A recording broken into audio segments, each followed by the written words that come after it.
Mukunda Silks grand opening on 23rd November at Dilshuk Nagar. 1400 rupees sarees, 111 rupees fancy pattu sarees, మీ సొంతం.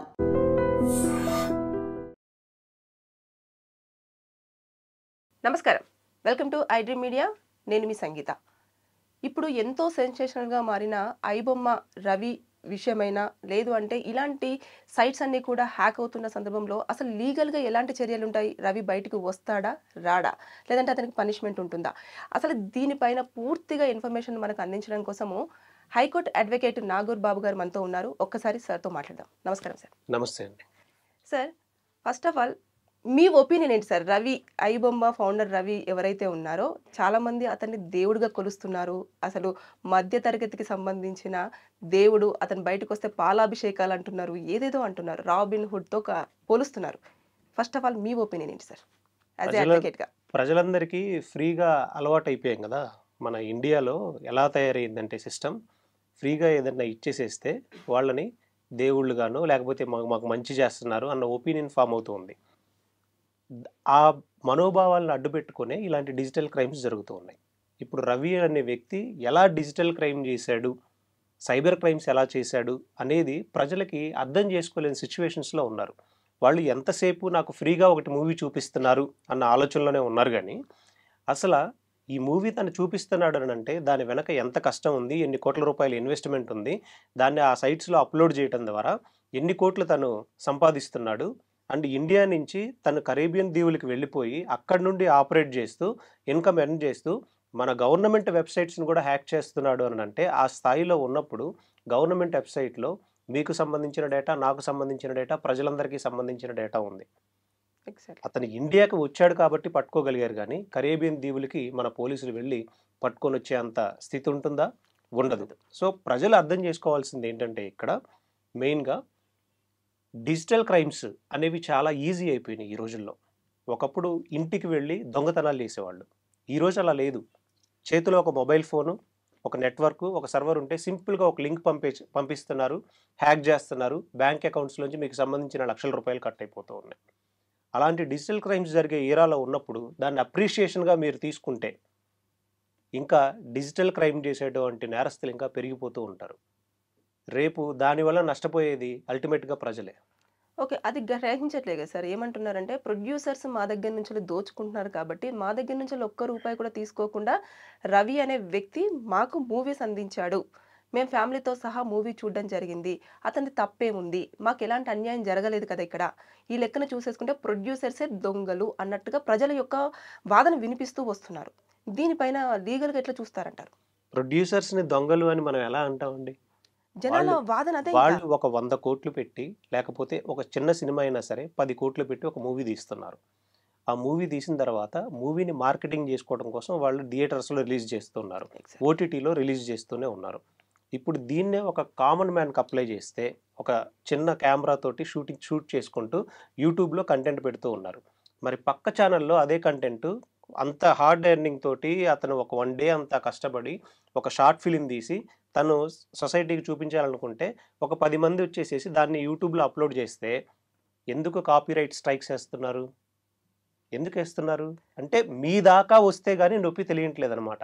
ఇక్కడ producers పర్స్పెక్టివ్లో మనం మాట్లాడాల్సిన నెసిటీ లేదు. Producers already లాభం కోసమే వాళ్ళు చేస్తారు. మరి వాళ్ళు నష్టపోయిన రోజులు ఎంతమంది ప్రొడ్యూసర్స్ ఆత్మహత్యలు చేసుకోలేదు, సూసైడ్ చేసుకోలేదు?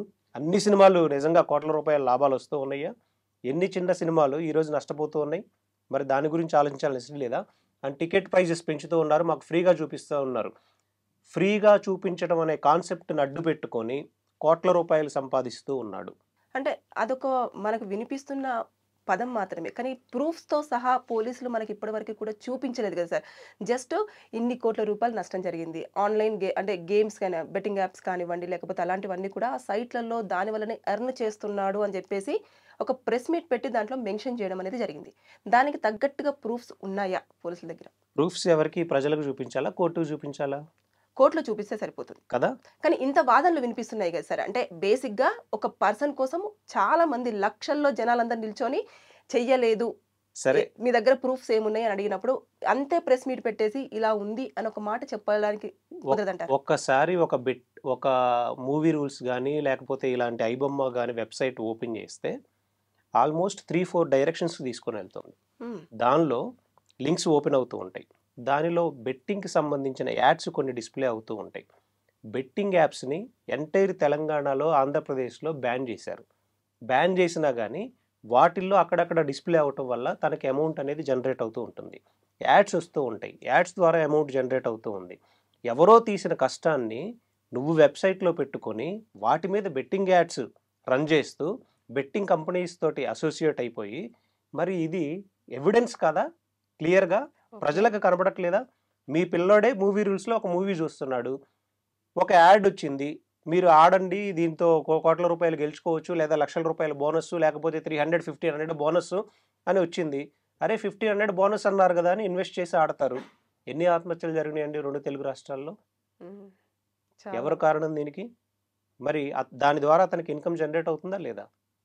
సో ఇలా మల్టిపుల్, అతను ఏ స్థాయికి ఎదిగాడు అని అంటే, ఎదగడం అంటే డిజిటల్ క్రైమ్ చేయడంలో. అతను అరెస్ట్ చేసిన తర్వాత కూడా అతని back end team SBI insurance అనే నేమ్ తోటి ఒక డొమైన్ క్రియేట్ చేసి ఆ వెబ్సైట్ ఇతను అరెస్ట్లో ఉన్నప్పుడు కూడా ఆ వెబ్సైట్ మళ్ళీ ఆపరేట్ చేసి ఆ లింక్ తీసుకొని వెళ్ళి SBI ఇన్సూరెన్స్ డొమైన్లో పెడితే మళ్ళీ మూవీ ప్లే అవుతుంది. అంటే ఏంటి? నన్ను అరెస్ట్ చేసిన ఈ డిజిటల్ క్రైమ్స్ ఆపలేరు అని ఒక థ్రెట్ ఇస్తున్నాడు అతను, ఒక ఛాలెంజ్ విసురుతూ ఉన్నాడు. ఈరోజు ప్రజలు దాన్ని అప్రిషియేషన్ చేసుకుంటా వెళ్ళిపోతే రేపటి రోజున ఈరోజు సాఫ్ట్వేర్ ఉద్యోగాలు పోతూ ఉన్నాయి కదా, పోయిన తర్వాత ప్రజలందరూ దీన్ని మద్దతు తెలుపుతున్నారు కదా అని ఇలాంటి తప్పుడు బాటను ఎంచుకునే అవకాశం యువతకు ఉంటుంది. నన్ను కూడా హీరో అనుకుంటారు, నన్ను కూడా రాబిన్ హుడ్ చేస్తారు, నాకు కూడా పాలాభిషేకాలు చేస్తారు అని స్టూడెంట్స్, తర్వాత ఈ సైబర్ నెట్వర్కింగ్ నేర్చుకున్న వాళ్ళందరూ హ్యాకింగ్ చేయడం మొదలు పెడతారు.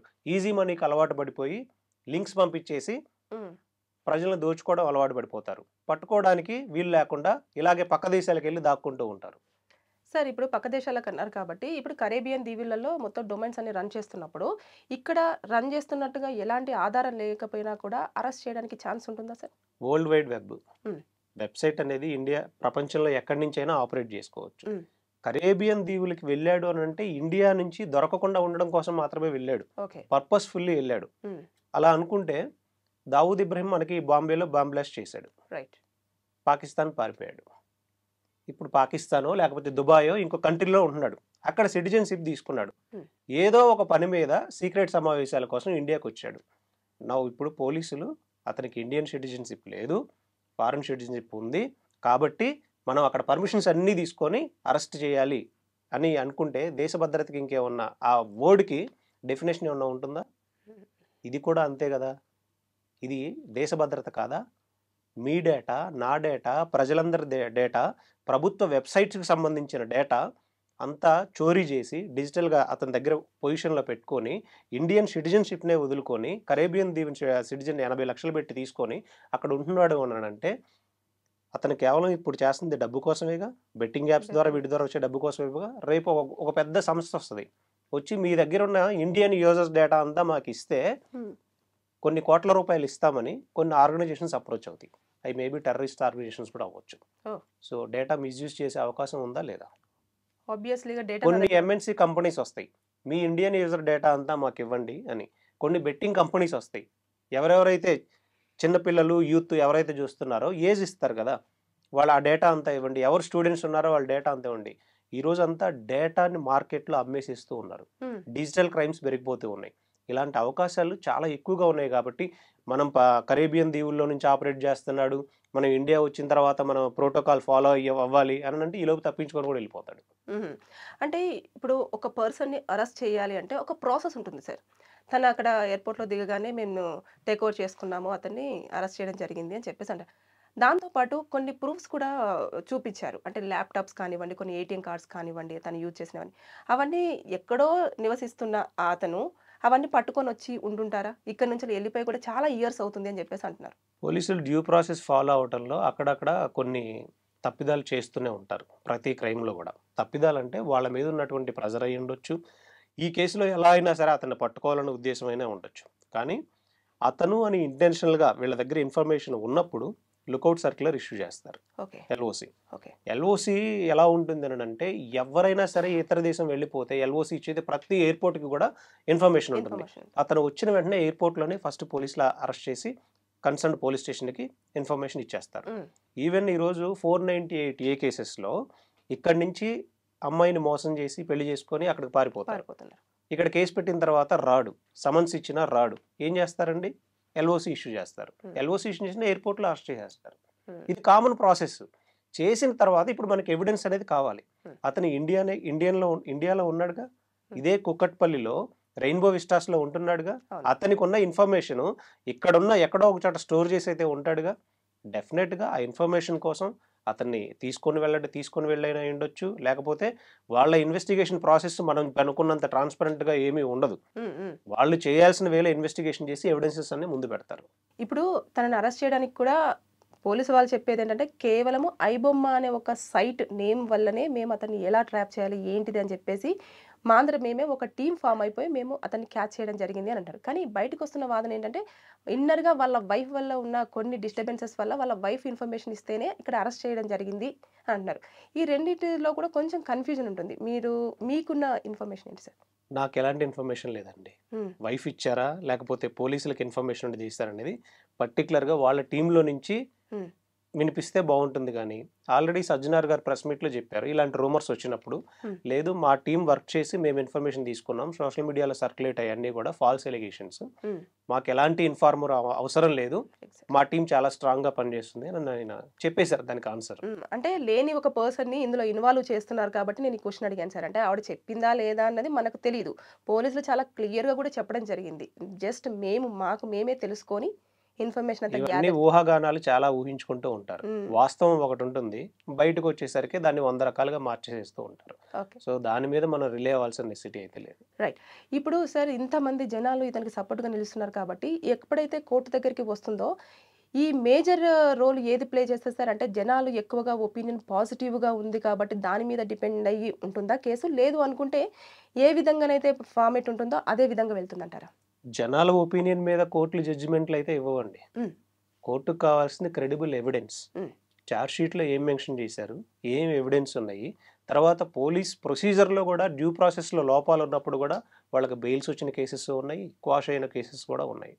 సో చాలా స్ట్రాంగ్గా ఎవిడెన్స్ని బేస్ చేసుకొని ట్రయల్లో అది డిసైడ్ అవుతుంది. కానీ ఇప్పుడు అతనికి శిక్ష పడుతుందా పడదా అని అంటే ఖచ్చితంగా పర్టిక్యులర్ సెక్షన్స్కి ఏవైతే ఉన్నాయో పోలీసులు డ్యూ ప్రాసెస్ ఫాలో అయ్యి ప్రాపర్ ఎవిడెన్స్ సబ్మిట్ చేయగలిగితే ఖచ్చితంగా అతనికి ఒకటికే కాదు ఏ ఖైదీకైనా పడుతుంది.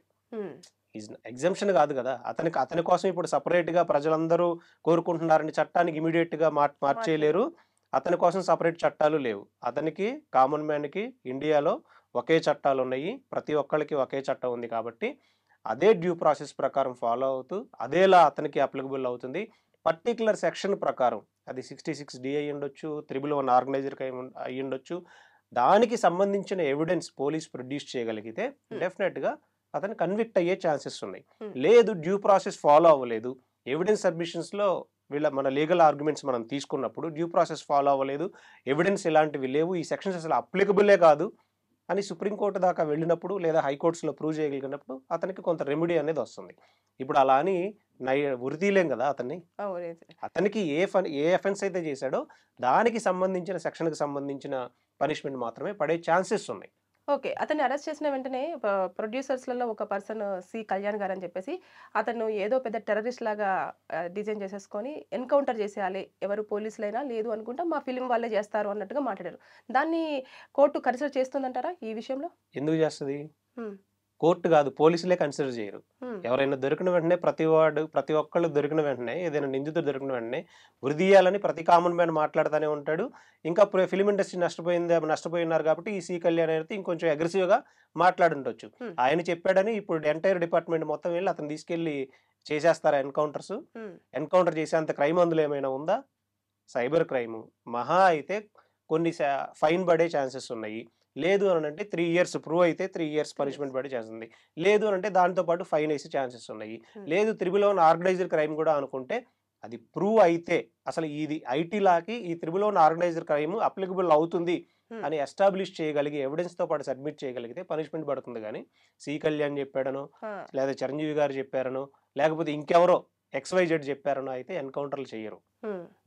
ఇప్పుడు ఏదైతే ఉన్నారో ఇలాంటివన్నీ కూడా చాలా వరకు జరుగుతున్నాయి. కొన్ని వేలల్లో, లక్షలలో ఇలా చేస్తూ ఉన్నారు. డొమైన్స్‌ను క్రియేట్ చేయడం కానివ్వండి, దోచుకోవడం కానివ్వండి, సైబర్ క్రైమ్స్ కానివ్వండి.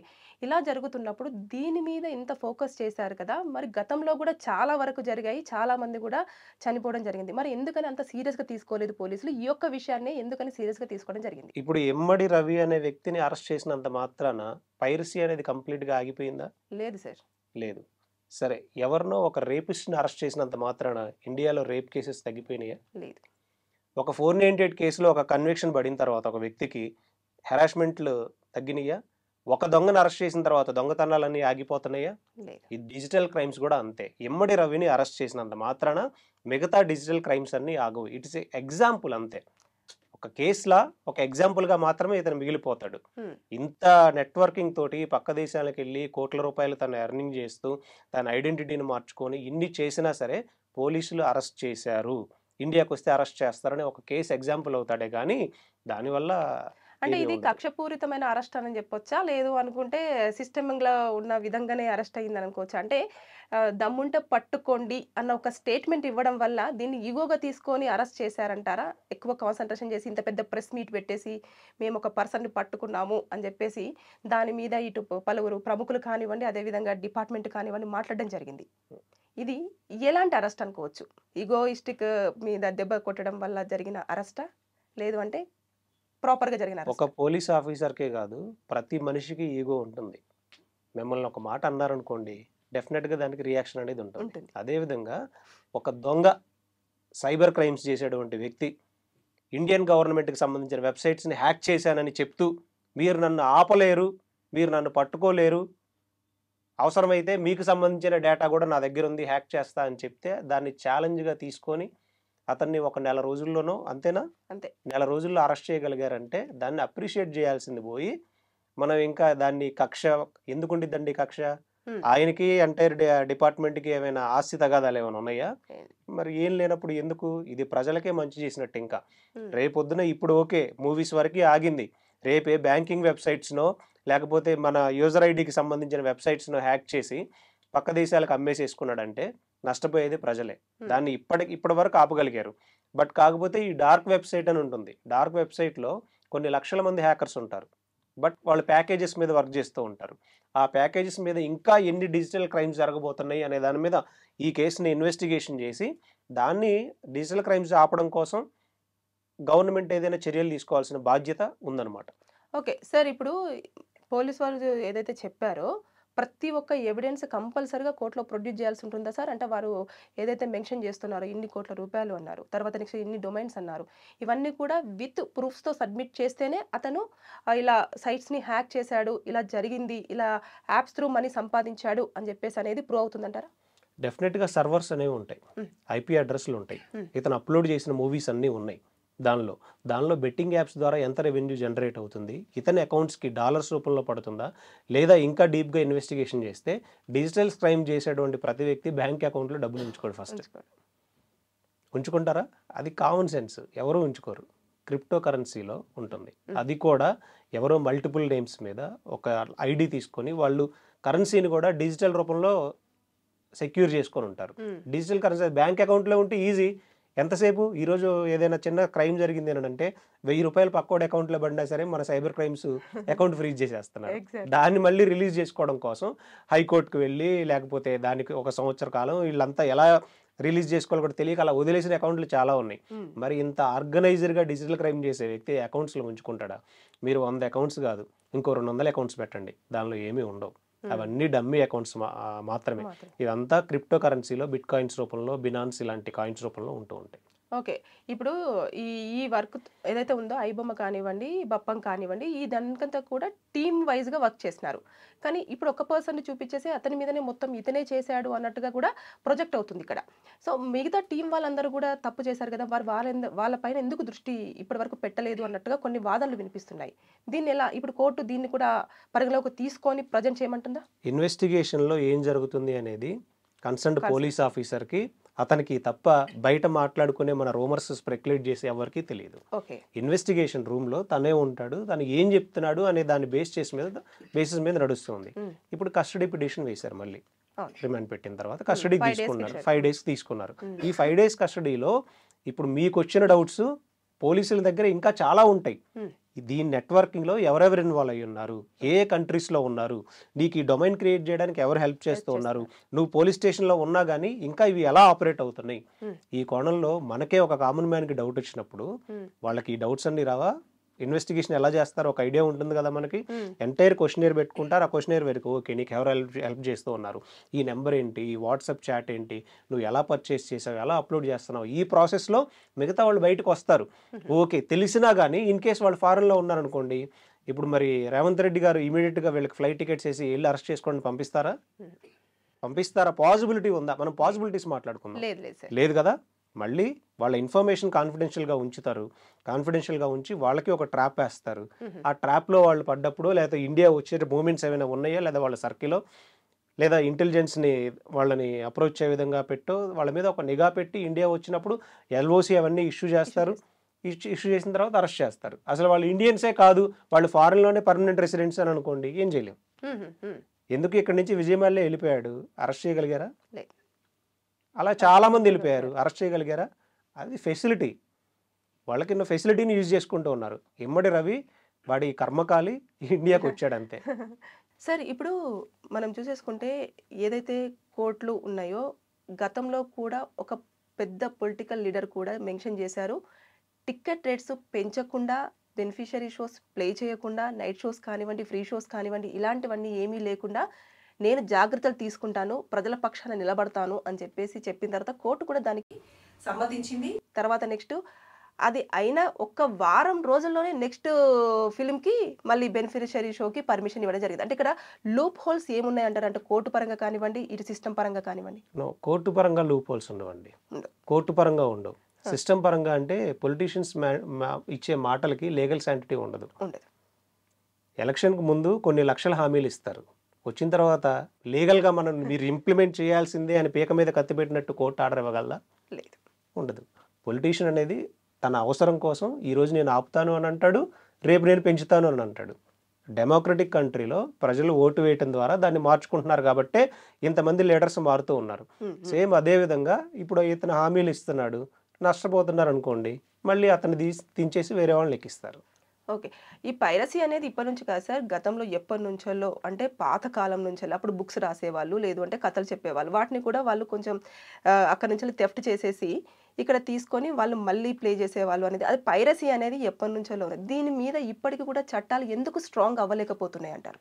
అంటే తీసుకొచ్చేసి అంటే IT యాక్ట్ కానివ్వండి, ఇవన్నీ, లేదంటే సినిమా కాపీరైట్స్ కానివ్వండి, సినిమాటోగ్రఫీకి సంబంధించిన యాక్ట్ కానివ్వండి, ఇవన్నీ కూడా ఎందుకని ఇప్పటివరకు? ఇప్పుడు IT యాక్ట్ మీద ఇంకా అంత స్ట్రిక్ట్ ఎన్ఫోర్స్మెంట్ అనేది రాలేదు. మోర్ పర్టికులర్గా ప్రాక్టికల్గా మేము చూసింది ఏంటంటే, తెలంగాణలో బెట్టింగ్ యాప్స్ అనేవి రన్ అవుతూ ఉన్న టైంలో తెలంగాణలో తెలంగాణ గేమింగ్ అమెండ్మెంట్ యాక్ట్ ఉంది. ఈ యాక్ట్ ప్రకారం బెట్టింగ్ అనేది ప్రమోట్ చేయకూడదు, వెబ్సైటే రన్ అవ్వకూడదు, ఈ సెక్షన్ ప్రకారం మీరు కేసు పెట్టండి అని ఒక పోలీస్ స్టేషన్కి వెళ్ళాం మేము. వెళ్తే అసలు ఆ సెక్షన్ ఉందని కూడా కన్సర్న్డ్ ఆఫీసర్కి, సర్కిల్ ఇన్స్పెక్టర్కి తెలియదు. అసలు ఇప్పటి వరకు మేము ఈ సెక్షన్ యూజ్ చేసి ఒక కేసు కూడా నమోదు చేయలేదు అని 1.5 year బ్యాక్ అన్నారు. ఓకే. సో అలా ఎన్ఫోర్స్లో లేనటువంటి చట్టాలు చాలా ఉన్నాయి. మన ఇండియన్ పోలీస్ సిస్టంలో ప్రతి ఒక్కళ్ళకి నాలెడ్జ్ ఎక్కడి వరకు ఉంటుంది అని అంటే, దొంగతనం చేశారా అరెస్ట్ చేయండి, మర్డర్ చేశారా అరెస్ట్ చేయండి, ఇంకేదైనా 498 తీసుకొని రండి. IPCకి BNSకి సంబంధించిన అవేర్నెస్ క్లియర్గా ఉంది, కానీ IT యాక్ట్కి సంబంధించి సైబర్ క్రైమ్స్కి నాలెడ్జ్ తప్ప నార్మల్ పోలీస్ స్టేషన్స్లో అంత నాలెడ్జ్ అనేది లేదు. ఓకే. సో మాకు పర్సనల్ ఎక్స్పీరియన్స్ ఇది. అక్కడికి మేము వెళ్ళి చెప్తే కూడా ఈ యాక్ట్ ఒకటి ఉందా అని తెలియని సిచ్యువేషన్స్ ఉన్నాయి. అలా ఉంది కాబట్టే మీకు ఇంకా చాలా సింపుల్ విషయం ఏంటంటే, తెలంగాణలో బెట్టింగ్ బ్యానేగా.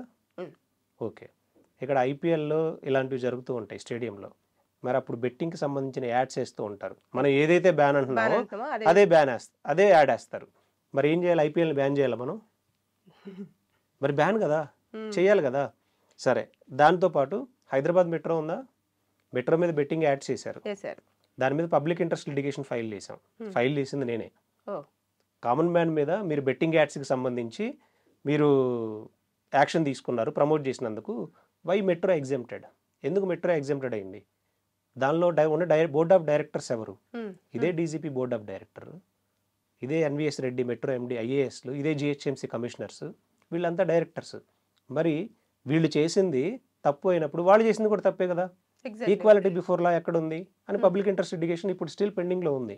దాని మీద సిబిఐ ఎంక్వైరీ వేయాలి అని అడిగాము. సో అది ప్రాసెస్ నడుస్తూ ఉంది.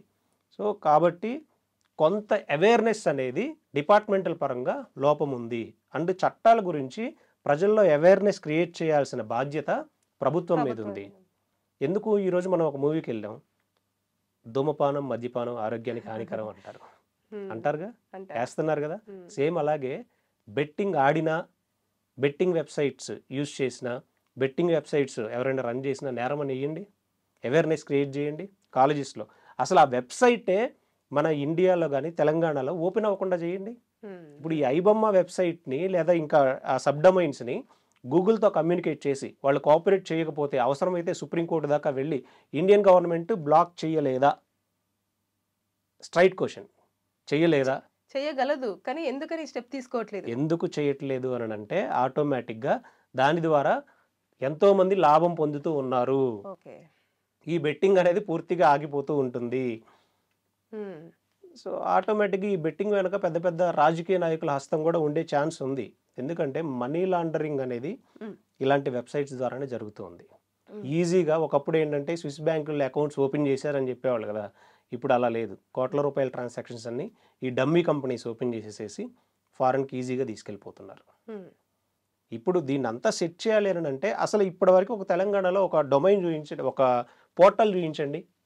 మీకు సంబంధించిన ఏదైనా ఇల్లీగల్ వెబ్సైట్ కనిపిస్తే ఆ పోర్టల్లో అప్లోడ్ చేస్తే అది మీకు కనిపించింది అనుకోండి, మీరు అప్లోడ్ చేయొచ్చు. స్కూల్ టీచర్స్ కనిపిస్తే వాళ్ళు అప్లోడ్ చేయొచ్చు, స్టూడెంట్స్కి కనిపిస్తే వాళ్ళు అప్లోడ్ చేయొచ్చు. మనకి ఒక మినిట్ కూడా పట్టదు. అలాంటి మెకానిజంని ఎందుకు డెవలప్ చేయలేదు? ప్రభుత్వంలో లోపం ఉంది. ఇప్పుడు ఇమ్మడి రవిని అరెస్ట్ చేసినంత మాత్రాన మిగతా క్రైమ్స్ అన్ని ఆగిపోతాయా? ఆగడానికి ప్రివెంటివ్ యాక్షన్ ఏం తీసుకోవాలి? ఏం తీసుకోవాలి గవర్నమెంట్ సైడ్ నుంచి? ఇప్పటికీ తీసుకోలేదు.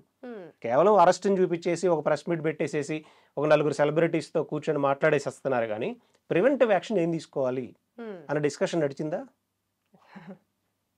లేదు. ప్రివెంటివ్ యాక్షన్ తీసుకోగలిగినప్పుడే సక్సెస్ అయినట్టు. ఇప్పుడు ఇందులో చూసేసుకుంటే అరెస్ట్ చేసిన తర్వాత మనీ లాండరింగా, లేకపోతే చీటింగా, లేకపోతే థెఫ్టా, ఏ కేసును ఈయనకి ఎక్కువగా అట్రాక్ట్ చేయొచ్చు అంటారు? ఇప్పుడు ప్రస్తుతానికి మనం ఎఫ్ఐఆర్లో ఒకసారి చూస్తే దానిలో ఐటీ యాక్ట్సే ఉన్నాయి.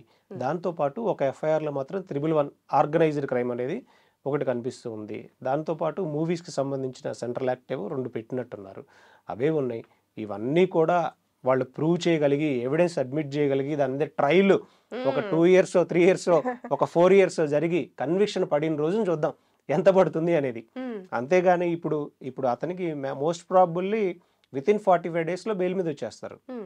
ఎంతమంది బెయిల్ మీద రావట్లేదు? మర్డర్ చేసిన వ్యక్తి కూడా ఈరోజు బెయిల్స్ మీద బయటకు వస్తున్నాడు. ఎందుకు? Due to lack of evidence.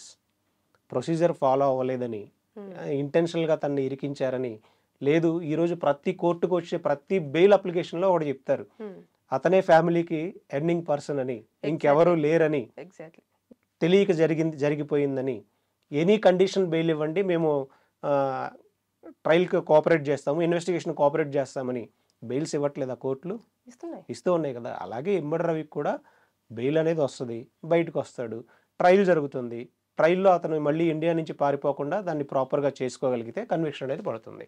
Okay sir, ఇప్పుడు మనం గనక ఇది చూసుకుంటే మొత్తం ఓవరాల్గా ఒకవేళ ఫైనల్ అంత అయిపోయింది అంటే ఎన్ని ఇయర్స్ వరకు జైలు శిక్ష పడే అవకాశం ఉంటుంది? 111 ఆర్గనైజ్డ్ క్రైమ్ ప్రూవ్ అయితే, ప్రాపర్ ఎవిడెన్స్ అడ్మిట్ చేయగలిగితే, ఆ యాక్ట్ని కోర్టు కన్సిడర్ చేసి యాక్సెప్ట్ చేయగలిగితే అప్ టు 7 years వరకు పడే ఛాన్స్ ఉంది. 7 years. లేదు అంటే 3 years. లేదు అని అంటే అసలు ఇది అంత పెద్ద అఫెన్స్ ఏం కాదు అని కోర్టు దృష్టిలోకి వెళ్ళింది అనుకోండి, 1 year ఇచ్చి, అది డిపెండ్స్ అపాన్ ఆర్గ్యుమెంట్స్ కదా, ట్రయల్ని బట్టి ఉంటుంది, క్రాస్ ఎగ్జామినేషన్స్ ఉంటాయి. డెఫినెట్గా అవన్నీ జరిగిన తర్వాత మాత్రమే మనం చెప్పగలుగుతాం. ఇప్పుడు మనీ అంతా లాండరింగ్ జరిగింది అని అంటున్నారు కదా, దాన్ని ఎలా కలెక్ట్ చేస్తారు ఇతని దగ్గర నుంచి? ఒకవేళ మీరు తీసుకున్నా కూడా అంత సెర్చ్ చేసిన తర్వాత కొన్ని డబ్బులు దొరికినాయి అనుకోండి, దాన్ని ఎట్లా చేస్తారు? ఇప్పుడు కొటేషన్ తీసుకుంటారు. బేసిక్గా ఒక మూవీకి వాళ్ళు ఎన్ని కోట్లనే పెట్టుకొని 100 కోట్లు పెట్టుకున్నా సరే, కానీ ప్రొడక్షన్ కంటూ ఒక కొటేషన్ని మనం కోర్టులో సబ్మిట్ చేయాల్సి ఉంటుంది. ఆ సబ్మిట్ చేసిన దాంట్లో ఎంత పర్సెంటేజ్ని క్యాలిక్యులేషన్ చేసి ఇతని త్రూ ఇప్పించడం జరుగుతుంది. అసలు ఇప్పిస్తారంటారా ఫస్ట్ ప్రొడ్యూసర్స్కి? ఇప్పటి వరకు అలాంటివి ఏమన్నా చూసాం మనం? చూడలేదు, బట్ నేను ఉన్న డౌట్ని క్లియర్ చేసుకుంటాను. అదే క్లియర్గా అలా ఇప్పించే పరిస్థితులు అయితే ఉండవు. పోలీసులు ఇమీడియట్గా ఏం చేస్తారు? అతని బ్యాంక్ అకౌంట్లు ఏమున్నాయో చూడండి, పాన్ కార్డుకి లింక్ ఏమన్నాయో చూడండి, అవన్నీ ఫ్రీజ్ చేయండి. ఫ్రీజ్ అంటే ఇంకా ఫ్రీజ్ అంతే. దానిలోకి తీసుకెళ్లి ప్రొడ్యూసర్కి బాబు నీకు ఇంత నష్టం వచ్చింది, నీకు ఇంత పంచుతున్నాం, ఇలాంటి సిస్టమ్ ఇండియాలో లేదు. Okay, until unless court direction ఇస్తే తప్పితే ప్రొడ్యూసర్స్ మళ్ళీ కోర్టుకు వెళ్ళి అతని బ్యాంక్ అకౌంట్లో ఉన్న వాటిని మాకు పంచండి, లేదా బెట్టింగ్ ద్వారా చనిపోయినటువంటి ఆత్మహత్య చేసుకున్నటువంటి వాళ్ళకి ఇవ్వండి, లేదా ప్రభుత్వానికి ఇవ్వండి అని పిటిషన్స్ ఫైల్ చేసుకొని కోర్టు డైరెక్షన్ ఇస్తే తప్పితే police doesn't have any power to give amount to the particular producers or third parties. నా అమౌంట్ నా అకౌంట్ ఫ్రీజ్ చేశారు, ఫ్రీజ్ చేసే అధికారం మాత్రమే వీళ్ళకుంది. నా అకౌంట్ని ఆపరేట్ చేసి నా దానిలో నుంచి నాకు వచ్చినటువంటి డబ్బుని అతనికి బాధితుడికి ఇప్పించే రైట్స్, ఆ పవర్స్ పోలీస్కి ఉన్నాయా? డిపార్ట్మెంట్కి లేదు. మరి వాళ్ళు ఏం చేస్తారు? కోర్టు నుంచి కోర్టు డైరెక్షన్ ఇస్తే అగ్రీవ్డ్ పార్టీ కోర్టుకు వెళ్ళి ఇది నా అమౌంటే, నాకు సంబంధించిన అమౌంటే, ఇది నాకు చెందాల్సిన అమౌంట్ అని కోర్టు డైరెక్షన్ తెస్తే అప్పుడు కోర్టు డైరెక్షన్లో క్లియర్గా రాస్తారు ఈ కన్సర్న్ అమౌంట్ నుంచి నష్టపోయారు కాబట్టి ఇతనికి ఇవ్వండి అని ఇచ్చినప్పుడు బ్యాంకర్ ఆ అమౌంట్ని ట్రాన్స్ఫర్ చేస్తారు, కానీ పోలీస్ ట్రాన్స్ఫర్ చేయడు. ఓకే, ఇప్పుడు దాంట్లోనే ఒకవేళ ఇచ్చినా కూడా ఇప్పుడు ఒక పర్సన్ వచ్చేసి ప్రొడ్యూసర్ వచ్చేసి కొన్ని కోట్లు ఖర్చు చేసిండు, 250-300 కోట్ల రూపాయలు పెట్టి ఒక మూవీని తీశారు. కానీ కొటేషన్లో మనం 300 కోట్లను చూపించలేం, ఎందుకంటే అక్కడ మనకి ఉండేది వేరే ఉంటుంది ప్రొడక్షన్లో, తర్వాత ఇక్కడ బయటకు వచ్చేది వేరే ఉంటుంది. కోర్టులో ఏది ప్రొడ్యూస్ చేస్తే ఎంత పర్సెంటేజ్ మొత్తం ఉన్నదంతా కూడా ఇచ్చే ఛాన్సెస్ అయితే ఉండే కదా సార్? ఎందుకంటే అతని ఎక్స్పెండిచర్ కూడా చూస్తారు కోర్టు, చూసిన తర్వాత అప్పుడు ఎంత ఇచ్చే అవకాశం పర్సెంటేజ్? అసలు ఈ ప్రొడ్యూసర్స్కి రూపాయి కూడా వెనక్కి తిరిగి ఇవ్వరండి. మరి ఆ సీజ్ చేసిన డబ్బులు ఎక్కడికి వెళ్తాయి సార్? సీజ్ చేసిన డబ్బులు అవసరమైతే గవర్నమెంట్ దాన్ని హ్యాండ్ ఓవర్ చేసుకోవడము, లేదు అని అంటే అతనే మళ్ళీ నా అకౌంట్స్ని రిలీజ్ చేయండి అని అతనే కోర్టుకు వెళ్ళే ఛాన్స్ ఉంది. ఇప్పుడు నా అకౌంట్ ఫ్రీజ్ చేశారు, ఏదో క్రైమ్ చేస్తే ఎవరో ఒక సైబర్ క్రైమ్ చేసిన వ్యక్తి అకౌంట్ ఫ్రీజ్ చేశారు, అతను మళ్ళీ కోర్టుకి వెళ్ళి రిలీజ్ చేసుకోవట్లేదా? డైలీ కొన్ని వందల పిటిషన్స్ ఫైల్ అవుతున్నాయి, కోర్టుకు వస్తాడు, ఈ ట్రాన్సాక్షన్కి సంబంధించి అంతా ఆ లీన్ అమౌంట్ ఏదైతే ఉందో దాన్ని నేను రిఫండ్ ఇస్తానంటారు. అసలు ప్రొడ్యూసర్ అకౌంట్లో నుంచి డైరెక్ట్గా అతని అకౌంట్కి ₹1 ట్రాన్స్ఫర్ అయ్యిందా? లేదు. మరి ఎలా అడుగుతారండి క్లెయిము? ఎగ్జాక్ట్లీ. మనం కోర్టు లాంగ్వేజ్ టర్మినాలజీలో మాట్లాడుకుంటే డైరెక్ట్ ప్రొడ్యూసర్ అకౌంట్ నుంచి ₹1 అయినా సరే ఎమ్మడర్ అకౌంట్కి వెళ్ళుంటే ప్రొడ్యూసరు ఇక్కడ నష్టపోయాడు ఇవ్వండి అని చెప్పొచ్చు. లేదు, దీన్ని ఎక్స్ట్రాడినరీ సర్కమ్స్టాన్సెస్ కింద కన్సిడర్ చేసి ఇన్ని కోట్ల రూపాయలు ఉన్నాయి కాబట్టి ఈ కోట్ల రూపాయల నుంచి ఇంత పర్సంటేజ్ అగ్రీవ్డ్ పార్టీస్ ఎవరైనా ఉండుంటే వాళ్ళకి ఇవ్వండి అని కోర్టు డైరెక్షన్స్ ఇస్తే మనం అజ్యూమ్ చేసుకోగలమే. కానీ ప్రాక్టికల్గా వాళ్ళంతా ఇప్పుడు ఆ 250 కోట్లు నేను ఇతని వాళ్ళే నష్టపోయాను అంటే, అరే బాబు ఇలాంటి వెబ్సైట్స్ కొన్ని లక్షల్లో ఉన్నాయి, వాళ్ళందరి సంగతి ఏంటి? అందులో ఇతను ఇమ్మడి రెవెన్యూ అయితే ఒక చిన్న వ్యక్తి మాత్రమే. మరి దాంతోపాటుగా కొన్ని టొరెంట్ వెబ్సైట్స్ అని వీటిలో స్టిల్ అప్లోడ్ చేస్తూనే ఉన్నారు. మరి వాటి సంగతి ఏంటి? ప్రొడ్యూసర్ చేయాల్సింది ఏంటంటే, మీరు గవర్నమెంట్ మీద ప్రెజర్ పెంచుతారా లేకపోతే గవర్నమెంట్తో మాట్లాడుకుంటారా? ఒక పోర్టల్ క్రియేట్ చేసుకోండి, ఆ పోర్టల్లో మీకు సంబంధించిన ఫైల్స్ మీరే ఒక టీంను పెట్టుకొని ఆ టీమ్ తోటి ఆ లింక్స్ ఏదన్నా ఉంటే ఇమీడియట్గా బ్లాక్ లిస్ట్లో పెట్టుకునే మెకానిజంని మీరు డెవలప్ చేయించుకునే విధంగా ఫైట్ చేయండి. దానివల్ల లాభం పొందుతారు. కానీ ఇలా ఒక వెబ్సైట్ ద్వారా నష్టపోయిన దాని దగ్గర మాకు కోర్టుకు వెళ్ళి పిటిషన్ ఫైల్ చేసి దానిలో ఉండే ఇంత పర్సంటేజ్ మళ్ళీ వీళ్ళ అకౌంట్స్ అన్ని చూపించి ఇలాంటివి జరిగే ప్రాక్టికల్గా వర్కౌట్ అవ్వవు. ఓకే, ఇప్పుడు సార్ మనము చూసేసుకుంటే ఏదైనా సరే ఇలాంటి పైరసీ అనేది కూడా చాలా వరకు డేంజర్. మన డేటానే డార్క్ సైట్లో ఉంటుంది, వెళ్ళిపోతుంది, మనం నష్టపోతామని చెప్పేసి ఇంతమంది ఏకకంఠంగా చెప్పుతున్నా సరే జనాలు ఇప్పటికీ కూడా అతను చేసిన పని మంచిదే, జరిగితే జరిగింది, మాకు ఎలాంటి నష్టం జరగలేదు ఇప్పటివరకు అని చెప్పేసి అన్న ధోరణిలోనే వ్యవహరిస్తున్నారు. ఎందుకని అంటారు? ఎందుకని ఎక్కడ వీళ్ళు అవ్వకపోవడానికి రీజన్ ఏంటి? అవేర్నెస్ అవ్వకపోవడం అంటే తన దాకా వస్తే కానీ నొప్పి తెలియదు అంటారు కదా, సింపుల్ లాజిక్. ఇప్పుడు ఆ యూజర్ ఐడెంటిటీ ఎవరైతే ఫ్రీగా సినిమాలు చూస్తున్నారో వాళ్ళ యూజర్ ఐడిని దొంగతనాలు చేసి వాళ్ళ అకౌంట్స్ని హ్యాక్ చేసి వాళ్ళ మెయిల్ ఐడీస్ని వాళ్ళ ఫేస్బుక్ని, వాళ్ళ ఇన్స్టాగ్రామ్ అకౌంట్స్ని హ్యాక్ చేసి ఆ డేటా మిస్యూజ్ చేసిన రోజున వాళ్ళకి నొప్పి తెలుస్తుంది. అంతేగాని ఎవరితో పక్కోడిది కదండి మనకేంటి అనే మైండ్ సెట్లో ఉన్నారు ప్రజలు. అంటే సిస్టమ్ మీద కోపము రవి మీద ప్రేమగా మారిందనొచ్చా? సిస్టమ్ మీద కోపం అంటే సిస్టమ్ మీద ఎందుకండి కోపం? ఏం చేశారని కోపం? మీకు టికెట్ల రేట్లు పెంచారు, పబ్లిక్ ఇంట్రెస్ట్ లిటిగేషన్ ఫైల్ చేయడానికి మేము రెడీగా ఉన్నాం. ఈ సిస్టమ్ మీద కోపం ఉన్న వాళ్ళు ఎవరున్నారు రమ్మని చెప్పండి, వస్తారా? రారు, ఎవ్వరు రారు. ఈ సిస్టమ్ మీద కోపం ఉన్నోళ్ళు పోలీస్ స్టేషన్కి వెళ్ళి కంప్లైంట్ ఇస్తారా? ఇవ్వరు. ఈ సిస్టమ్ మీద కోపం ఉన్నోళ్ళు 4 రోజులు బయటకు వచ్చి కూర్చొని ఒక ధర్నా చేస్తారా? చెయ్యరు. ఇదే సిస్టమ్ మీద కోపం ఉన్నోళ్ళు ఏం చెప్తారు చెప్పనా ప్రాక్టికల్గా? ఆ రోజు ధర్నాకు వస్తే ఎంత ఇస్తారు అంటారు. ఇది ఈ రోజున్న సిస్టమ్. సో కాబట్టి మనం ఈ సిస్టమ్ మీద ఉన్న కోపంతో ప్రజలు రగిలిపోతున్నారు ఇవన్నీ చెప్పుకోవడానికి బాగుంటే ప్రాక్టికల్గా వర్కౌట్ అవ్వవు.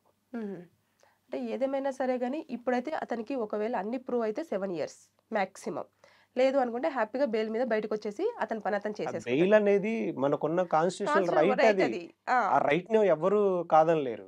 అతను డెఫినెట్ గా బయటకు వస్తాడు. అది 45 days లో వస్తాడా లేకపోతే 90 days లో వస్తాడా, డిపెండ్స్ అపాన్ కౌన్సిల్ తీసుకునేటంటే ఆర్గ్యుమెంట్స్ మీద బేస్ అయ్యి ఉంటుంది. వచ్చిన తర్వాత సిచ్యువేషన్ ఇంకా క్రిటికల్ గా మారే ఛాన్స్ కూడా ఉంటుంది కదా సార్. ఎందుకంటే డేటా అంతా చెప్పేస్తున్నాడు కదా, 50 లక్షల మందికి సంబంధించిన డేటా అంతా నా దగ్గర ఉంది. అతను క్రిటికల్గా మారుతాడా లేకపోతే బయటకు వచ్చిన తర్వాత మళ్ళీ డిజిటల్ క్రైమ్స్ చేస్తాడా మనం అజ్యూమ్ చేయలేం. ఇప్పుడు ప్రతి నేరస్తుడికి బెయిల్ ఇచ్చేటప్పుడు కండిషన్ బెయిల్ ఇస్తారు. నేను ఇంకా ముందు చేయననే అక్కడ అఫిడవిట్ లో చెప్తారు వాళ్ళు. బయటకు వచ్చి వాళ్ళు చేయకుండా ఉన్నారా? ఒక దొంగతనం చేసినప్పుడు మళ్ళీ బెయిల్ మీద బయటకు వస్తున్నాడు అని అంటే మళ్ళీ చేయననే వస్తాడు. మరి రిపీటెడ్ గా 10-15 దొంగతనాల మీద ఎందుకు అరెస్ట్ అవుతూ ఉన్నాడు? రిపీటెడ్ గా ఎందుకు చేస్తూ ఉన్నారు? అది హ్యాబిచువల్ అయిపోయింది వాళ్ళకి. మనం అందుకే హ్యాబిచువల్ అఫెండర్ అంటూ ఉంటాం లీగల్ టర్మినాలజీలో. సేమ్ ఇదే విధంగా అతను మారతాడా లేదా అనేది ప్యూర్లీ అతని పర్సనల్ ఇష్యూ అది. ఓకే, అంటే ఇదంతా చూసుకుంటే కూడా అతనికి కొంచెం ఫేవర్ గానే జనాలు ఉన్నప్పటికీ కూడా సిస్టమ్ ఏ విధంగా అయితే దాన్ని పని చేసుకుంటూ వెళ్తుందో ఇంకా అలా వెళ్తే పనిష్మెంట్ అయితే మాక్సిమం పడే అవకాశం. ప్రజల ఒపీనియన్ ని బేస్ చేసుకొని పనిష్మెంట్స్ అయితే మారవు. కేవలం సబ్జెక్ట్ మ్యాటర్ ఆఫ్ ట్రయల్లో అతను ప్రూవ్ చేయగలిగితే, అతను చేశాడు అని సంబంధించిన ఎవిడెన్స్ అన్ని ఎస్టాబ్లిష్ చేయగలిగితే కన్విక్షన్ పడుతుంది. లేదు క్రాస్ ఎగ్జామినేషన్ క్లియర్గా లేకుండా లేదా ప్రాపర్ ఎవిడెన్స్ లేకుండా ఉంటే కన్విక్షన్ పడదు. సింపుల్. అతనికి ఏమి ఎగ్జామ్షన్ ఏమి ఉండదు. ప్రజల ఒపీనియన్ బేస్ చేసుకొని అంతెందుకు మా ఫ్యామిలీలో కూడా అవసరమైతే ఐబొమ్మ చూసేవాళ్ళు ఉండొచ్చు.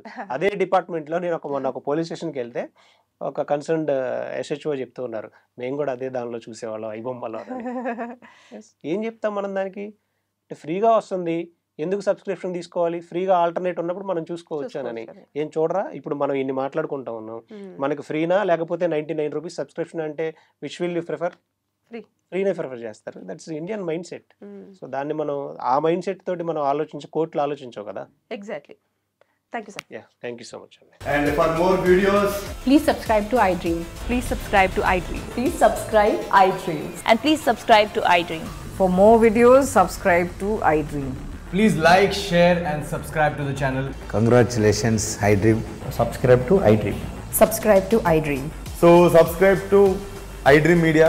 iDream ki iDream team andarki huge congratulations. Please subscribe iDream Media. Please subscribe to iDream.